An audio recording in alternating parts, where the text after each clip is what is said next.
assemblée générale extraordinaire à l'esplanade du ministère des Comptes publics pour informer à la base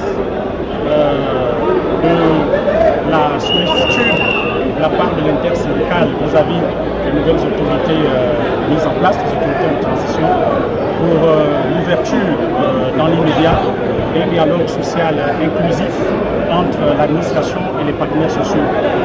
Pour ne pas le rappeler, avec les anciennes autorités, c'est-à-dire les anciens membres du gouvernement, cette demande avait été déjà d'actualité en son temps, mais elle avait été interrompue avec le processus électoral qui s'est passé au mois d'août dernier.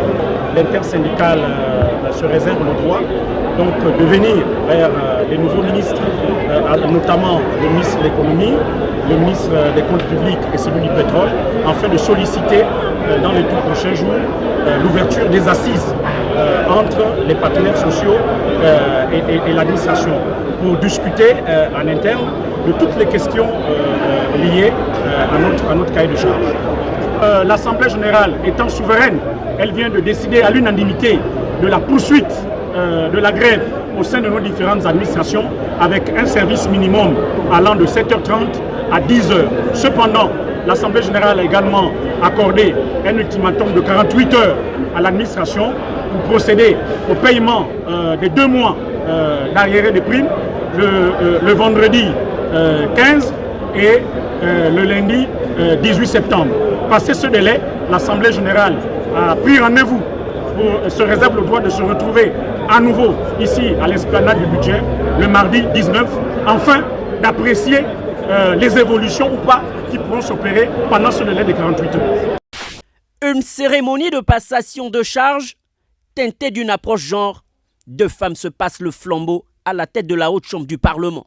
Faisant suite au décret portant nomination des responsables du Sénat de transition, c'est désormais le président Paulette Missambou qui devra présider aux destinées du Sénat gabonais en lieu et place de la présidente sortante, le docteur Lucie Milébou Obuson-Boussou. La cérémonie qui se tenait en présence des membres du bureau entrant et sortant a permis au président Lucie Milébou Obuson-Boussou de féliciter son successeur. Je voudrais d'abord vous féliciter, Madame le Président, et les membres qui ont été choisis. Je suis fière qu'on ait choisi une femme. On a choisi une femme engagée, une femme forte et une figure politique dont les compétences ne sont plus à démontrer. Nommé dans un contexte particulier lié à la transition, c'est donc à juste titre que le nouveau patron du Sénat a dit mesurer la responsabilité qu'incombe ses nouvelles fonctions. La transition que nous vivons est une période cruciale pour notre pays. Par conséquent, le Sénat aura un rôle déterminant à jouer dans la consolidation de la cohésion nationale, du bien-être des populations et du vivre ensemble du peuple gabonais. Je suis effectivement consciente des défis. Personnalité bien connue du microcosme politico-administratif, la native de Mulundu, plusieurs fois ministre de la République et actuel président de l'Union nationale, devra dès lors imprimer de son empreinte pour relever le défi du fonctionnement du Sénat de transition. Attendu désormais, la nomination des sénateurs qui devront l'accompagner dans ce challenge. Voleur, au revoir, ne reviens plus jamais, tu iras en prison. Ce sont des titres qui ont accompagné certains ministres sortants lors des passations des charges qui ont marqué la journée du 13 septembre 2023. C'était le cas au ministère des Eaux et Forêts où le ministre Lee White a copieusement été hué.